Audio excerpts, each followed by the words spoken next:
espero que a gente atinja o clímax da palestra, que na verdade, quando a gente fala de física quântica e espiritualidade, nós estamos justamente unindo uma parte da ciência, das exatas, com uma parte do espírito, uma parte da consciência.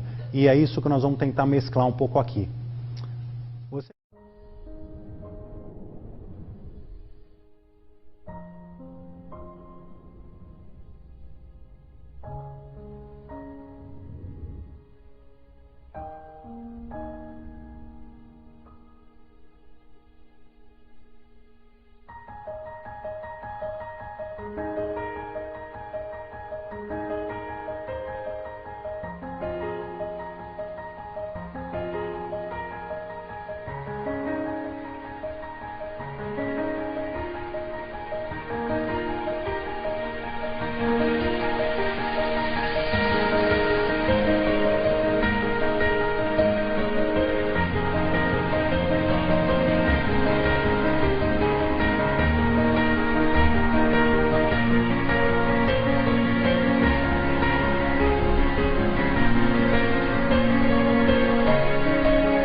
Sonhar é magia da vida.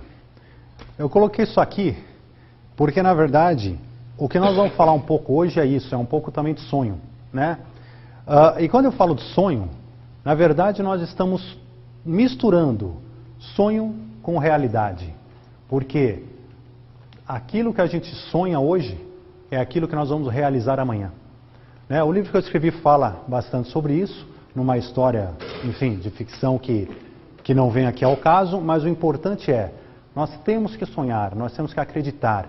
E um pouco da palestra, né, um pouco da mensagem da palestra que nós vamos ter hoje, é sobre isso. Ou seja, até que ponto que a física, até que ponto que a matemática, até que ponto que a ciência pode ajudar a gente a entender que um sonho, uma vez que saído da cabeça, que um desejo saído dos nossos pensamentos, pode ser concretizado.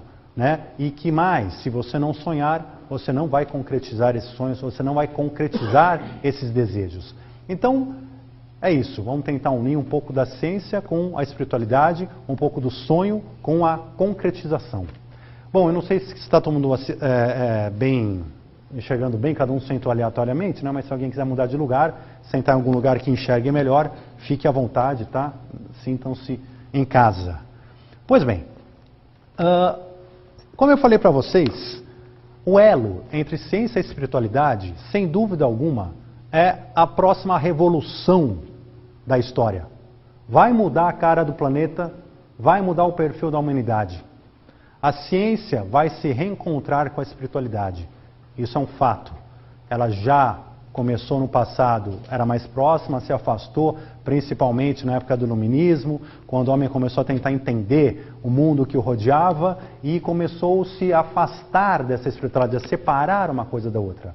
E a tendência agora do mundo é voltar a unificar as duas coisas. E a física quântica também vem a corroborar com essa ideia e com essa possibilidade. Existe hoje um preconceito na ciência, né, muito grande, mas de alguns cientistas, sobre a coisa ou é material ou não existe. O mundo é material, nós somos matéria pura. Né? Só que é curioso que ao mesmo tempo que eles falam que não existe nada que não seja material, também eles não conseguem definir o que é ser material. O que é matéria? E a física quântica vai também, mais uma vez, estudar isso. Ou seja, é aquela ciência que resolveu se preocupar com o que é matéria, do que é composto realmente essa mesa, do que é composto o nosso corpo, do que é composto o nosso cérebro. Enfim, vamos entrar, né, num microcosmo para tentar entender isso. Então, se a ciência fala que o que existe é material, ela deveria pelo menos explicar o que é essa matéria. Pois bem, esse ceticismo científico, ele está sendo combatido e a cada vez mais nós podemos dizer que temos cientistas, médicos e pessoas do ramo de várias ciências que não corroboram mais com esse ceticismo. Né? Esse ceticismo tem que acabar e começa-se a perceber que o universo é muito mais complexo do que um monte de pó cósmico, né, e um monte de vazio, como, né, muitos costumam falar. E tudo aquilo que a gente aprendeu na escola, né, tudo aquilo que aprendeu no ginásio, como verdades absolutas, na verdade são mera sombra de uma realidade muito mais profunda que existe dentro de nós e pelo universo afora. Pois bem, começa-se a descobrir coisas como que tempo e espaço são mera ilusão. Isso é um fato, tempo e espaço são ilusão, e não sou eu que estou falando, são cientistas nem de física quântica, né? E Stephen Hawking, né, se vocês pegarem nos livros, hoje os maiores cientistas do mundo dizem que tempo e espaço são mera ilusão. A matéria, como nós vamos ver, não é sólida.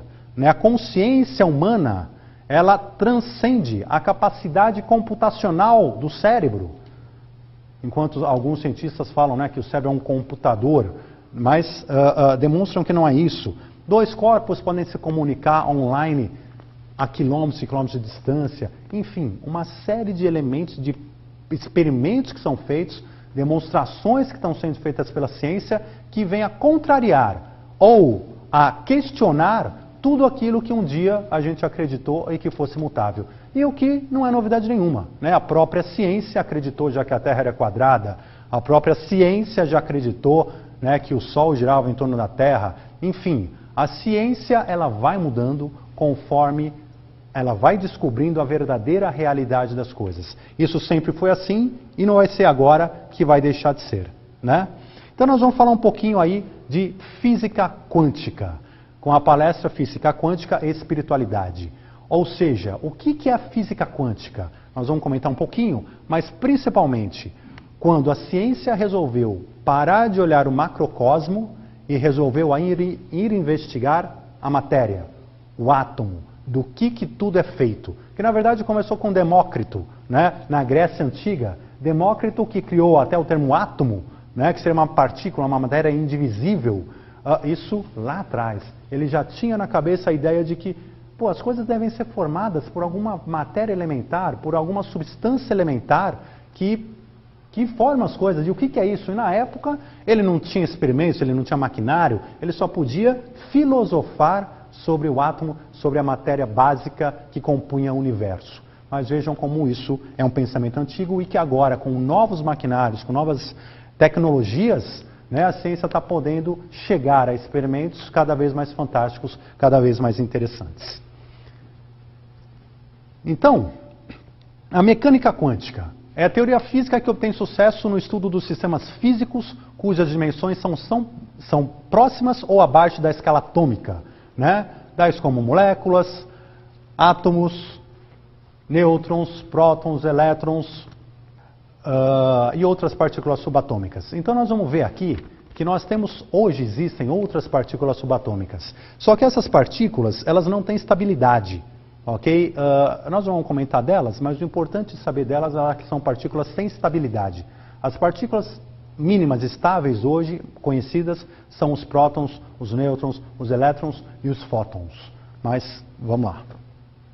Muito embora também possa escrever fenômenos macroscópicos em diversos casos. Então veja, a física quântica, em algumas situações, como por exemplo a supercondutividade, ela se aplica ao macrocosmo também, excepcionalmente, né? E também comportamento de fluidos em estados extremamente gelados, enfim. Mas também não é aqui o nosso foco. Pois bem. Então vamos falar um pouquinho da fórmula de Planck. O que acontece? Como começou a física quântica? Max Planck, que foi um físico alemão, ele começou a estudar a radiação, o espectro de radiação dos corpos aquecidos. Significa o quê? Imaginemos uma barra de ferro, onde você aquece e ela emana calor e ela emana luz. E quando ele começou a estudar esse espectro, imaginando o quê? O normal, que seria, conforme eu aqueço, conforme a quantidade de luz, eu vou irradiando mais, eu vou aumentando essa radiação proporcionalmente ao que eu vou irradiando. Só que ele descobriu algo diferente. Ele descobriu que, na verdade, a radiação desse espectro de luz, a radiação dessa energia eletromagnética, ela não acontecia de forma contínua. Ela acontecia em pulsos, ela acontecia em pacotes. Ou seja, a radiação acontece em pacotes de energia, em pulsos de energia, e não de uma forma constante. Isso, né, ou seja, surpreendeu muito, porque era uma coisa inesperada. E aí, Max Planck, ele entendeu e criou o conceito do quantum. O que é o quantum? O quantum é um pacote mínimo de energia, o pacote elementar de energia. Então, ou seja, aquela energia básica que pode ser emitida. E numa emissão de energias, a gente pode emitir um quantum, 2 quanta, 3 quanta, né? Falando latim, o singular é quantum, o plural é quanta, mas sempre em números inteiros, sempre em quantidades definidas, sempre em pacotes, sempre em pulsos. Então, aqui fala um pouquinho do Max Planck, né, que foi um físico alemão, considerado o pai da física quântica. É um dos físicos mais importantes do século XX, por suas contribuições na área da física quântica, e ele foi laureado com o Nobel de Física em 1918. Né? Pois bem, Planck trabalhou com a seguinte fórmula,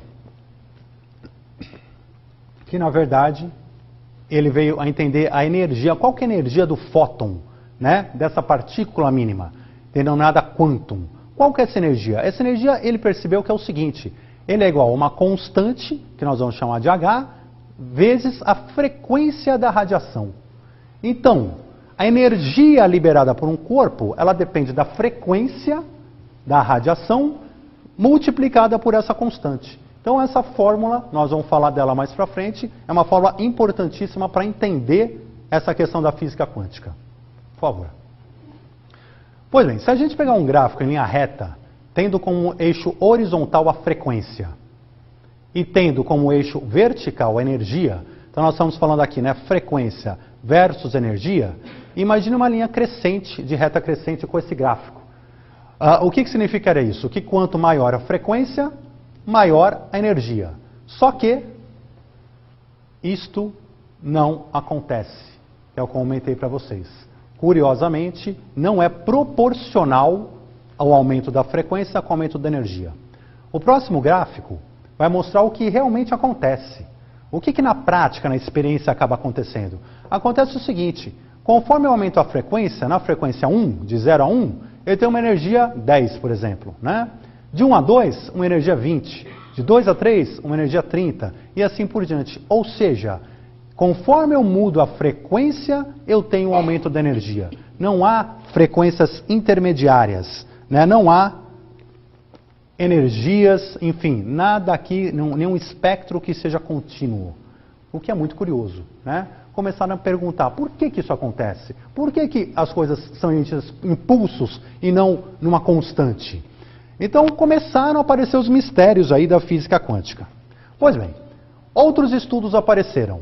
Tivemos aí Niels Bohr, que foi um físico dinamarquês, cujos trabalhos contribuíram decisivamente para a compreensão da estrutura atômica e da física quântica. Niels Bohr, ele começou estudando a estrutura de um átomo. Né? Pode ir. O modelo do átomo, ele criou um modelo do átomo. Ele começou falando do átomo de hidrogênio, um átomo mais simples, foi onde ele trabalhou. E ele percebeu que no seu centro haviam prótons, que tinham uma carga positiva, haviam no seu centro nêutrons, que não tem carga elétrica, e haviam ao redor deste átomo, elétrons, que têm carga negativa. E ele fez uma comparação ali, né, do átomo como planetas girando em volta do Sol. Né, mais ou menos essa comparação. Só que na física surgiu uma outra situação muito curiosa. Porque quando ele fez esse modelo, ele percebeu o seguinte: se eu tenho uma energia eletricamente carregada em movimento, ela deve irradiar magnetismo, uma energia eletromagnética. E conforme ela irradia essa energia eletromagnética, então imaginamos o átomo aqui carregado eletricamente, girando com um núcleo positivo, conforme ele gira e irradia uma energia eletromagnética, deveria acontecer o quê? A perda de energia. Então, mostra o movimento de novo, se você puder voltar. O que se esperava que acontecesse? Conforme ele perde energia, esse átomo deveria ir se aproximando do núcleo, perdendo força, perdendo altura, por assim dizer, até se chocar com o núcleo. Isso é o que é esperado. Né? Só que acontece que isto não acontece. Ele percebeu que, ele falou, apesar de irradiar energia, o elétron não cai dentro do núcleo, ele continua eternamente girando em volta do núcleo. Isso também deixou todo mundo confuso. Falou, pô, mas como é que pode? Né? Como é que pode haver essa preservação de energia desta maneira? Pois bem, a partir disso, Niels Bohr se viu obrigado a criar outro modelo de átomo e tentar postular situações que explicassem isso, que demonstrassem o porquê que isso acontece. Então ele fez alguns postulados. Primeiro, os elétrons que circundam o núcleo atômico existem em órbitas que têm níveis de energia quantizados. Ou seja, cada uma daquelas órbitas tem uma energia quantizada. Lembra, estamos falando de quanta, ou seja, estamos falando de energias definidas, pré-determinadas. Significa o quê? Naquela órbita, ela tem um X de energia. Ela não tem mais nem menos, ela só funciona com aquele X de energia. Pois bem, segundo, a energia total do elétron não pode apresentar qualquer valor, mas sim múltiplos de um quantum. Não há perda de energia com a irradiação. Primeiro, múltiplos de um quantum de novo, né? Ou seja, então o elétron ele tem um quantum, dois quantas, três quantas, mas a energia dele é representada por uma quantidade de pacotes, por uma quantidade de quanta específica. E não há perda de energia com a irradiação. Ele postulou, fala, bom, se o elétron não cai para o núcleo, significa que não há irradiação. Porque eu não sei, mas não há. Ou seja, vamos lembrar uma coisa, o que é um postulado? Um postulado é uma coisa que eu postulo, né? Eu não tenho a prova daquilo lá, é um princípio, eu parto daquele princípio, eu parto daquele postulado para depois desenvolver as teorias. E aí com os experimentos eu vou comprovar se aquele postulado tem lógica ou não. Se o experimento demonstra que aquele postulado não bate, você vai ter que trocar de postulado, que foi o que ele começou a fazer. Ele primeiro falava irradia. Como não cai no núcleo, falou, não irradia. Então não irradia. Vou partir do princípio que não irradia. Pode passar. 3. Quando ocorre o salto de um elétron entre órbitas, porque lembram na física, na química que vocês viram, né, lá no ginásio, o que acontece? Os elétrons eles trocam de órbitas, eles fazem conexões entre átomos, etc, etc. Pois bem, quando um elétron troca a órbita, a diferença de energia acrescida ou suprida por um simples quantum de luz, ou seja, por um fóton, que tem energia exatamente igual à diferença de energia entre as órbitas em questão. Ou seja, se eu tenho uma órbita inferior e uma exterior, para um átomo vir de uma para outra, ele vai perder uma quantidade de energia ou ganhar. E qual que é o valor dessa energia? Um fóton, um quantum. Certo? Ou seja, mais uma vez aquela energia pré-definida, aquele valor pré-definido. Então pode passar. E as órbitas permitidas dependem de valores quantizados. Então as próprias órbitas, né, são como estradas que têm valor de energia definido. E não a órbita no meio do caminho. E se eu criar uma órbita aqui de 1,5? Não existe órbita no 1,5. Está no 1 ou está no 2? Não existe órbita no meio do caminho. Pois bem, e também vai falar do momento angular do elétron, no sentido de que cada elétron, nós vamos comentar um pouco disso, mas tem o seu spin, tem as suas características próprias de rotação interna, que também vão variar de um elétron para o outro, nós vamos comentar um pouco disso. Pode pintar aí o quadro aqui. Aqui nós só temos aqui uma representação, né, então disso aí que a gente falou, onde temos o núcleo, temos os elétrons em volta das órbitas, Vocês vejam que cada órbita tem uma cor representando uma quantidade de energia específica que tem em cada órbita e cada elétron tem a sua rotação. Então, vamos chamar de spin aqui, é um pouco mais complexo do que isso, mas vamos falar de spin positivo e negativo só para efeitos aqui didáticos, mas, ou seja, um roda para um lado, né, e outros rodam para o outro. Então, cada um tem ali o seu momento, que a gente chama. Pois bem, então o que acontece? Se eu tenho um elétron aqui numa camada inferior e ela recebe luz, recebe esse fóton, o que vai acontecer com esse elétron? Ele recebe luz e ele recebe energia e muda para uma órbita superior. Certo? Mas ele recebe exatamente um fóton para trocar para essa órbita e um outro para vir para essa terceira órbita aqui. Então, mais uma vez, a quantização dessas coisas todas. Pode passar. Pois bem, aqui nós temos um elétron passando de uma órbita superior para uma inferior. Quando ele passa de uma superior para uma inferior, ele tem que perder energia. Ao perder energia, ele solta um fóton. Então, ou ele ganha energia, ou ele perde energia. E aí vai definir se ele sobe de órbita ou se ele desce de órbita. Mas, de novo, tudo com valores pré-determinados, com valores quantizados. Por favor. E aqui a mesma coisa, né? Ou seja, aqui nós só estamos representando, ou seja, ele ganha energia para subir uma órbita. Pois bem, Niels Bohr veio falar então que o elétron não irradia energia, por isso que ele cai no núcleo. Outros vieram falar o seguinte, que, eu já vou falar disso aí, não se preocupem, né? Mas, outros vieram falar o seguinte, não, ele irradia sim. Irradia, postularam que irradia. Mas o fato é, irradiando ou não irradiando, não, ele contraria a física clássica, porque pela física clássica ele deveria colidir no núcleo. Então o problema permanece, seja como for. E é curioso o seguinte, que aqueles que falam que irradia, eles entram num outro problema. Se você tem um elétron irradiando, deveria perder energia. Se não perde energia, a gente cria um sistema que não perde energia, e que gira, e que tem movimento. Essa é o santo graal da física, o chamado moto contínuo, né? Que é o que todo mundo procura, o que é uma máquina que produz energia, ou seja, que a energia dela nunca acabe, né? Aquela história. Então, não funciona, tá, gente? Mas já testaram, né? Você coloca água lá em cima da caixa d'água, ela desce e gera energia elétrica, e com a energia elétrica dela você faz uma bomba que sobe água de novo. E isso fica eternamente subindo e descendo. Não dá, não se faz isso. Tá? Não se consegue fazer isso. Mas se eu acredito que um elétron irradia, então estou acreditando que existe um moto contínuo dentro do elétron. Ou seja, um sistema que não perde energia nunca, mesmo com movimento e mesmo com irradiação. O que é uma loucura, é uma coisa louca. E outra coisa interessante, ele não envelhece. Né? Os elétrons que estão aqui nessa mesa, nesse teto, nos nossos braços, nas nossas roupas hoje, são os mesmos elétrons que formaram o universo há bilhões de anos atrás. Eles não mudaram nada. Eles se comunicaram, né, criaram, às vezes, né, elementos diferentes, mas são os mesmos elétrons. Então o elétron não envelhece. Talvez a única coisa na natureza, né, de matéria que a gente está falando, que não envelhece. Ele se desmonta. Então essa cadeira um dia vai se desmontar. Mas os elétrons dela vão formar outras coisas e vão sair para ir pelo universo, né? Como estão há bilhões de anos atrás.